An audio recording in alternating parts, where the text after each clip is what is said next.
Hey guys, just a reminder, this is not official medical advice. For such, please seek an appointment with a licensed medical provider.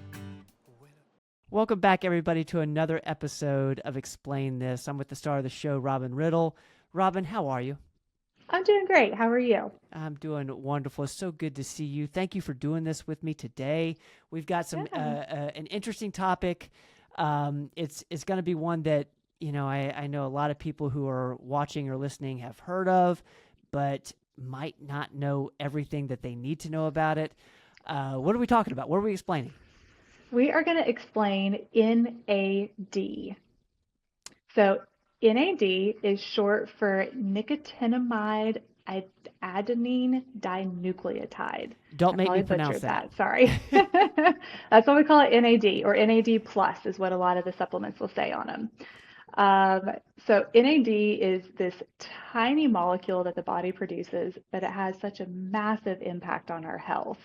And like I said, a lot of people either don't know what it is or don't know enough about it. So that's why we're here today. Now, are those interchangeable, NAD and NAD plus? Because I've actually wondered that myself. I hear both terms, and I'm wondering, are they the same? They're NAD plus and NAD are the same. It's the same. I honestly don't know what the plus adds to it, but I do see on a lot of the supplements they have that plus Yes, put on there. yes. When I think of Same thing. NAD, I think of NAD plus.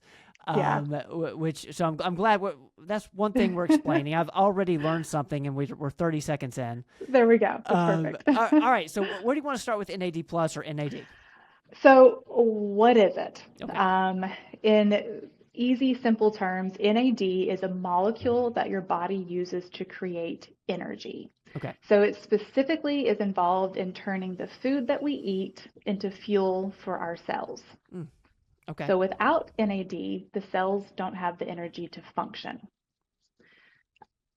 So energy is a huge thing whenever we're talking about NAD. It's also involved in repairing DNA, fighting inflammation, even has a major influence on how fast or slow we age. So the big problem is, as we age, our NAD levels decline. And with that decline, we can see more fatigue, brain fog, decreased immune system, all these age-related diseases can start to pop up.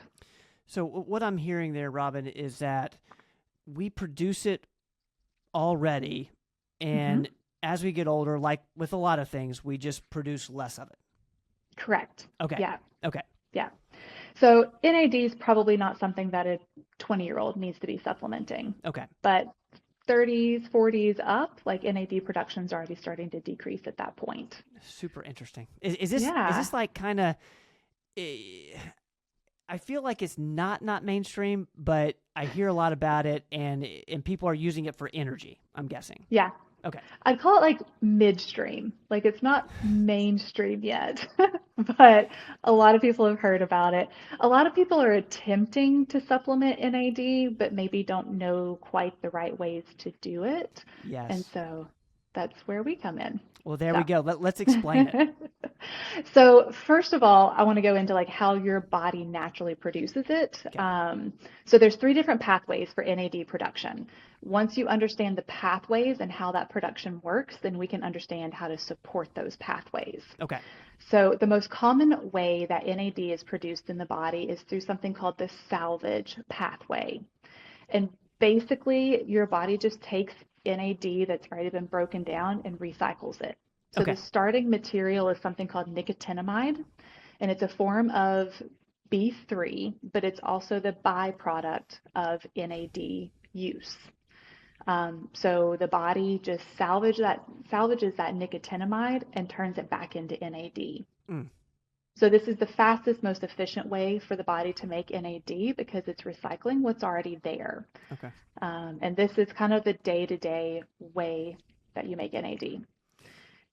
I've heard when thinking about NAD, I've heard that term. Is it NR, nicotinamide riboside, or something like that? Yeah. Okay. It's like this feels like chemistry class already. A little bit. I'm not going to get into the Krebs cycle, anything Okay. like that. That's a little beyond me. Thank you. But yeah, so that salvage pathway of just taking what's already there and reusing it, Okay. easiest way for the body to make it. Okay. Then you have something called the Priest-Handler pathway. So this pathway is using nicotinic acid. So it's another form of B3, also known as niacin. So when we eat foods that have niacin in them, then the body uses that. So foods like liver, which is a no-go for me, but it has a lot of niacin in it. Peanuts, chicken, tuna, brown rice, sweet potatoes, fortified cereals and grains, anything that has niacin in it. It's that nicotinic acid. The body turns that into something called NAMN, which then turns it into NAD. Okay. So So we use this so the result is NAD. NAD, yeah. Okay. Okay. So we use that pathway to making NAD less frequently, but when we eat something that has a lot of niacin in it, the body will utilize that pathway as well. Okay. And then we have one other way that the body makes it, and it's called the de novo pathway. And this is where it's turning NAD, or it's creating NAD from tryptophan, which is what we get in turkey. So this one is a little bit more complex. The body really doesn't like to go this direction or to use this pathway as much. But if we're eating turkey, eggs, cheese, oats, soy, anything like that that's really rich in tryptophan, the tryptophan will go through this multi-step process and it can become NAD. The problem with this is it's very energy intensive. It has to go through all these different steps and pathways, so it's not a very efficient way to do it. But this is like the backup to the backup. So if we're out of other sources, but we're giving the body tryptophan, it can make some NAD that way. It's so interesting how, okay, there's 3 different pathways that your body can produce NAD, and producing NAD is a good thing. Yes. And I'm assuming that all 3 pathways are affected in some way by the aging process. Yes. Kind of. And that's one of the biggest things that will affect NAD production. So there's several factors that will reduce the body's natural NAD. Aging being a huge one, chronic inflammation, poor diet, alcohol intake of any level, but especially excess alcohol intake, excessive stress, in general, mitochondrial dysfunction. Mitochondria are the powerhouse of the cells. When they're not working right, NAD production isn't right. Okay. So, and to kind of specifically focus in on the aging process, because that's one of the biggest things that we think of targeting. Most people are thinking of targeting aging process and lower energy when they're thinking NAD. Okay.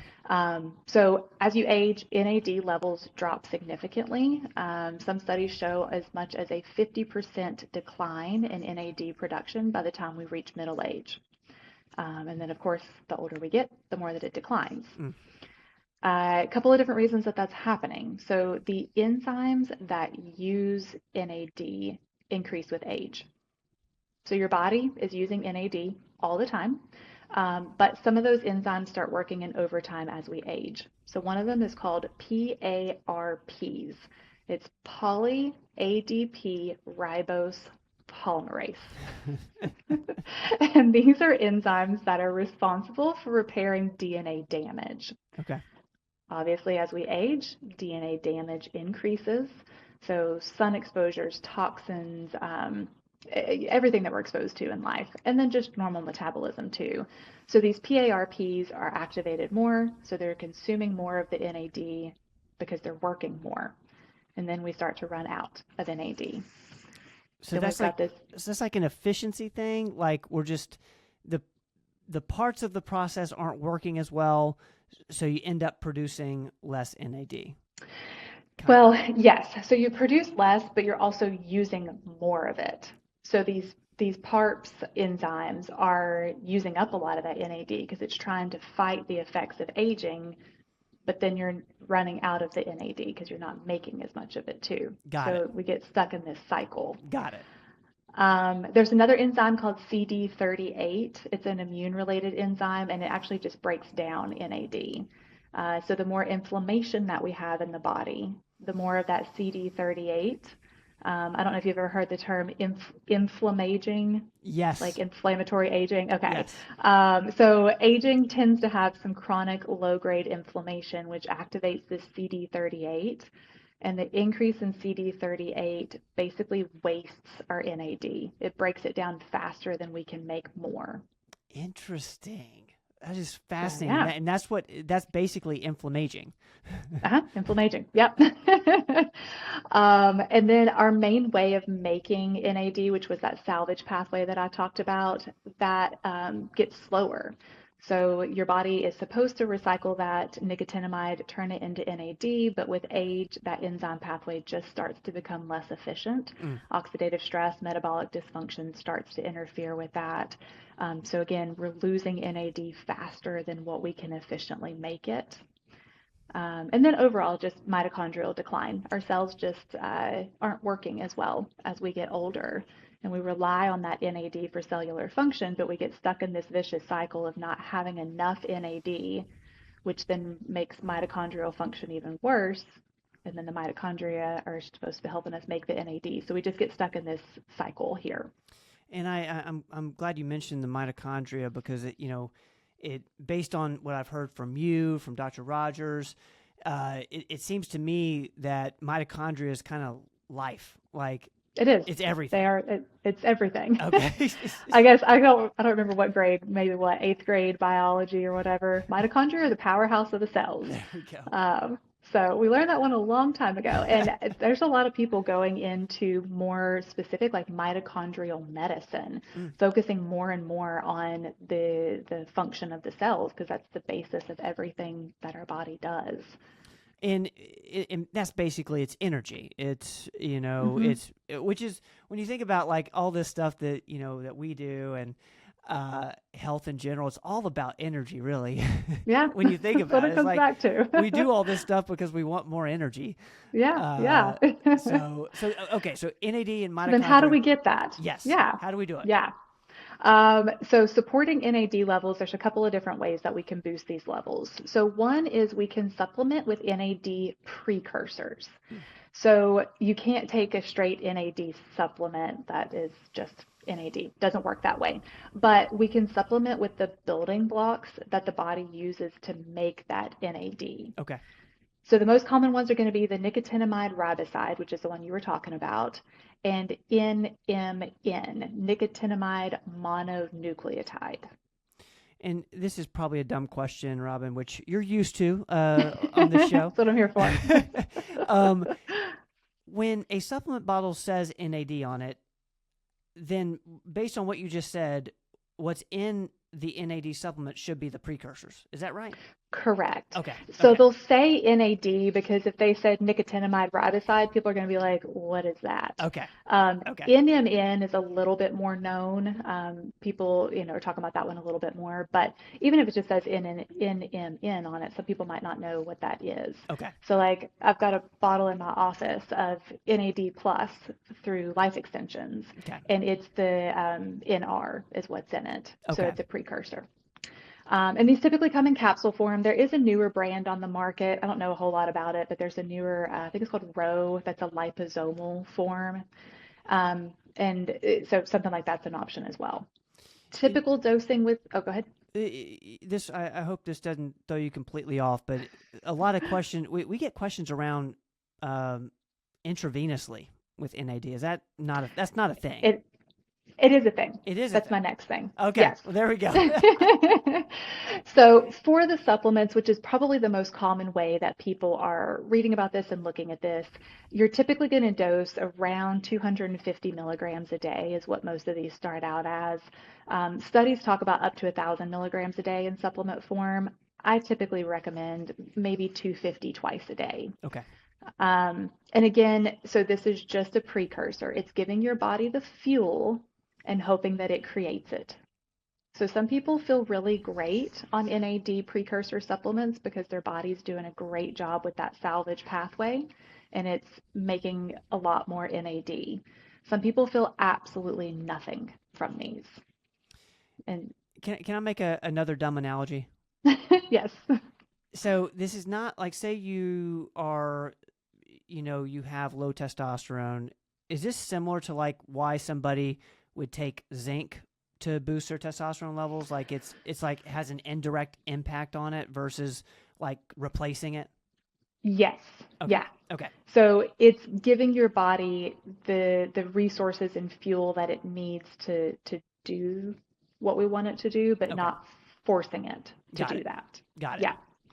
And NAD precursors they're not cheap. I mean, most of these are probably $50, $60 a month for these supplements. So, some patients will try these and get a little frustrated because they don't have any more energy. They don't feel any different. And part of it's just how your body's breaking it down. Is it making it all the way where it needs to for like passing digestion and all of that? Is it getting destroyed in the GI tract? There's a lot of variables there that we might not necessarily have great answers to. I can see how that would be super frustrating if Yeah. you're taking it, you're obviously spending a lot of money on it, and is it from your experience, is it kind of hit or miss as to whether or not it really helps somebody versus not having much of an impact? Yeah, it just depends on the person. There's no predictable variables within that I can say like, oh yeah, you're a great candidate for this one. Got it. Yeah. But to your point, IV is another option that people are doing now.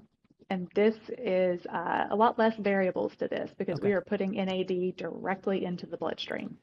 So that must be why it's coming up, is because they're trying to get rid of the all the different obstacles that could be in the way of the precursor working. Correct. Okay. Yeah. So people feel NAD IVs. Okay. A lot of clinics are doing them.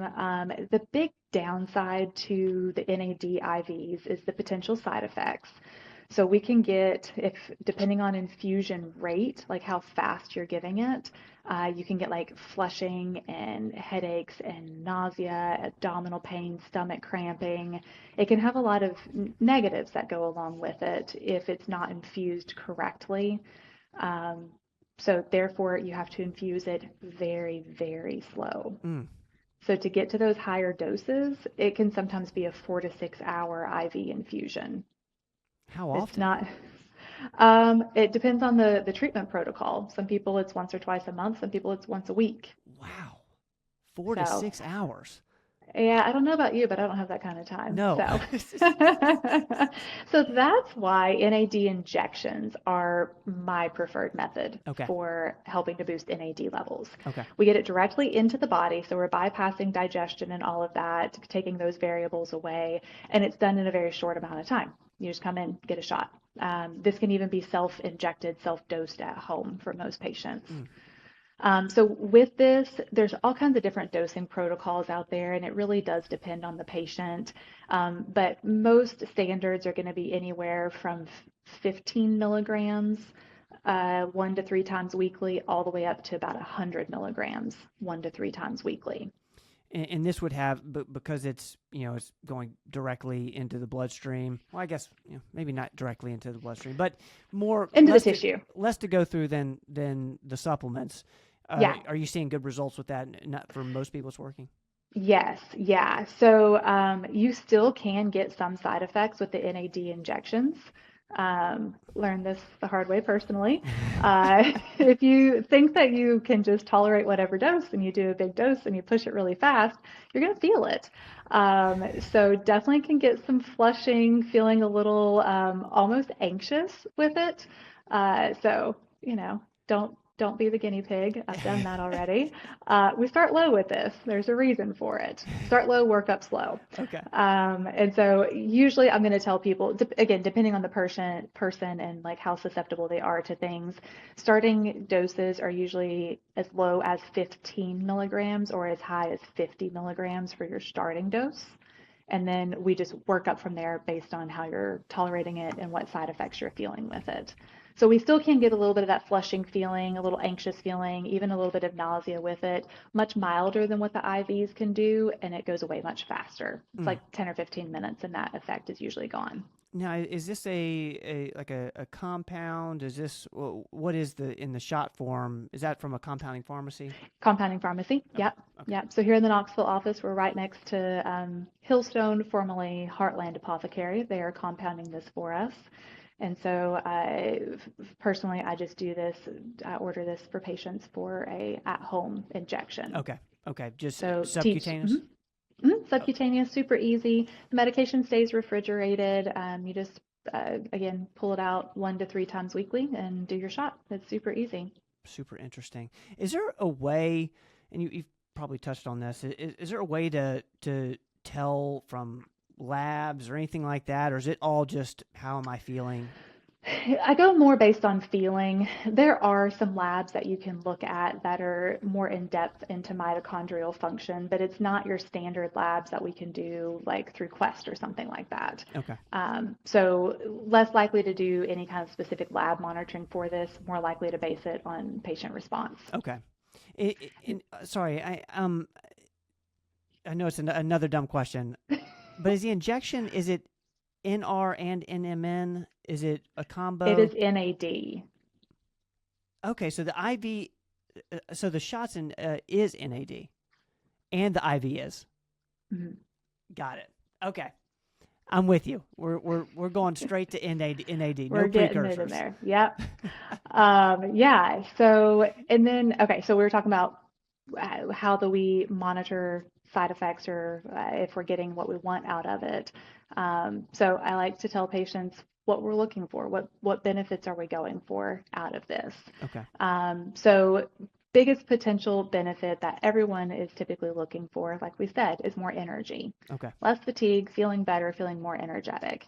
So NAD is critical for energy production, and so typically whenever we're doing the supplement, we're anticipating that people feel more energized, better mental clarity, things like that. Also, this can be very beneficial for brain health.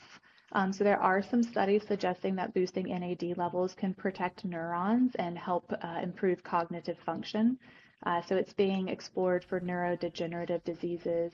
There's some studies going on using it for like Alzheimer's and things like that.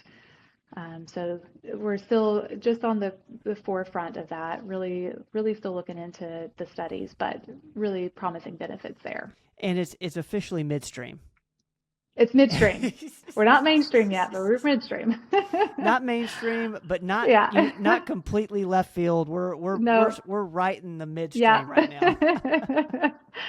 I Another love thing that. people are looking to get out of NAD is going to be anti-aging. Okay. So we're preventing aging, helping with longevity. NAD activates a group of proteins called sirtuins. These help to regulate aging and cellular stress. So in animal studies, they have actually showed longer lifespan in activating these proteins. Mm. So we're still, we don't have a ton of human studies on this yet, but we're working on it. It's very interesting. That is super fascinating. Is there any, like, it kind of feels to me like most people, if you're not feeling great or getting older, should consider something like this? Is there anybody you would say don't think about it?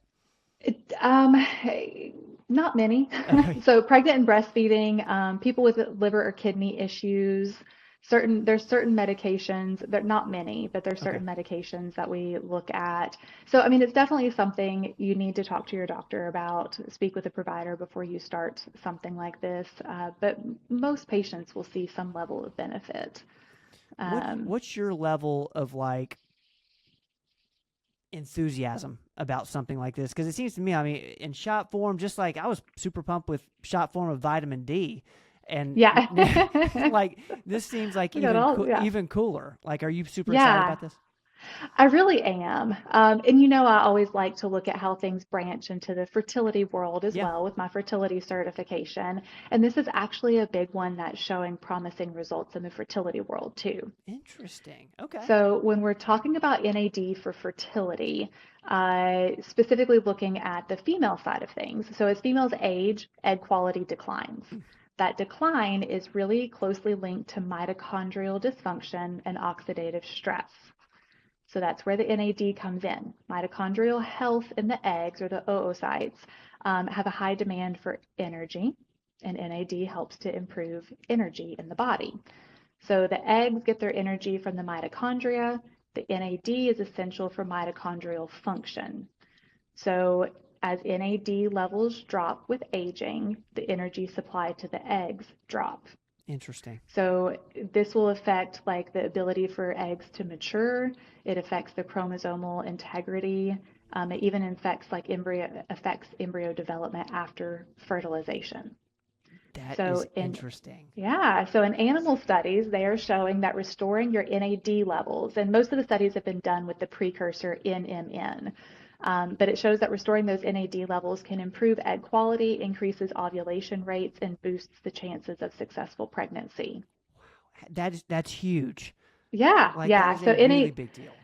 So NAD is something that I really think about for women who have had recurrent miscarriages, because one of the reasons for recurrent miscarriages can be genetics, which can be linked to poor egg quality, meaning the DNA that's contained in those eggs is just not as good as it should be. Also low IVF success rates, like women who are retrieving with IVF and not seeing a lot of those eggs mature or be able to turn into blastocyst. Again, I'm thinking NAD because if we can improve the mitochondrial function in those eggs, we can improve how those eggs perform once they have been taken with IVF. That is amazing. Yeah. Like, and this is supplemental form, doesn't even have to be the shot form? Doesn't even have to be the shot, but Okay. again, I mean, the shot's just going to be a little bit more potent. Okay. Also applies to men for fertility. So sperm health depends on DNA integrity and energy production, both of which involve NAD. Like I said early on, NAD helps with repairing DNA. So low NAD levels in men has been linked to a reduced sperm count, low sperm motility, and increased DNA fragmentation, which we've got a video about that one, but put simply, that's like breaks in the DNA of the sperm. Higher DNA fragmentation is a higher risk for recurrent miscarriages or trouble getting pregnant because the DNA contained in the sperm is not great. So the NAD helps to support DNA repair and cellular energy production. So it can improve the health of the sperm, especially, again, with couples who are a little bit on the older side of conception. So, mid to late 30s, early 40s, that's a great age range to consider NAD supplementation when we are dealing with fertility. That's so amazing. And it makes it, like, as you're describing that, I'm like, that makes so much sense. How it would be super helpful for that. So thank you for sharing that. Is there any other use cases that you're really excited about? Yeah, so of course, whenever I was researching this, I've done a couple of videos on MTHFR, and we talk a lot about MTHFR. And so in everything that you're reading, NAD uses these B vitamins. So I'm like, oh, well, B vitamins, how does this relate to MTHFR? So it's really interesting. NAD and methylation are both really connected, biochemically connected. And so whenever we're looking at MTHFR with NAD, when NAD is used in the body, it breaks down to nicotinamide, which is NAM. The NAM has to be methylated in order to be eliminated or to be recycled back into fresh NAD. Okay. So that methylation step uses something called SAMe, and it's a product of the methylation cycle, which SAMe depends on your MTHFR function. So all of that to say, if methylation is impaired due to MTHFR, your body might struggle to recycle that nicotinamide and turn it back into NAD. Following. And actually, okay, so that nicotinamide can actually start to accumulate in the body because the body can't convert it back into NAD, and that can actually start to inhibit the sirtuin activity, which was those anti-aging enzymes. The nicotinamide buildup can start to inhibit the anti-aging process, meaning if you have MTHFR mutation and we're not supporting that methylation process correctly, we can actually be lowering your NAD levels and accelerating the aging process. That's okay. I'm glad you said that, because when I was listening to you talk about that, I knew MTHFR was bad, but I was mainly thinking it was bad because you weren't methylating you weren't methylating vitamins as well. Yeah. So you'd want to take the methylated form of B12 and all that stuff. But you're saying that if you have the MTHFR gene or mutation, then that's having a negative impact on your NAD, which means that you're a very good candidate to be supplementing with NAD. Yeah, we just got to do it the right way. Okay. Yeah. So if you're supporting all of your methylation pathways, so if you have MTHFR, but you're taking all the right vitamins, your methylated Bs, your methylfolate, all of that, and you're supporting all of those pathways, you may not be struggling as much with this. You may be assisting your body without even knowing that you were helping with this. You may be helping your body enough that this is not a big issue. But this is definitely something that needs to be on our mind whenever we're talking with people about MTHFR, because this absolutely is something that can be of impact. And so because some people with certain MTHFR mutations might struggle with that NAD production and recycling, they're higher risk for having more fatigue and brain fog, more detox issues, all of that. So like I said, if we're supplementing with the right active forms, so your L-methylfolate, your methyl B12, P5P, which is an active form of B6, and your niacin, it's supporting your methylation pathways, but it also is supporting your NAD pathways. So interesting. Yeah. That's So cool. like I said, you can definitely supplement with NAD and the NAD precursors if you have MTHFR, but you've got to make sure that you are supporting those methylation pathways. So if you're taking an NAD precursor like NMN or NR, but you're not taking the right methylated vitamins to support those pathways, you're not going to help anything. So interesting. Like, Yeah. you're trying to do, something that's good for your body, but you have to, this is complex stuff. Like, Yeah. You have to, I'm going to have to watch this video again. I'm trying to break it down for you. I told you this was going to be a complicated one.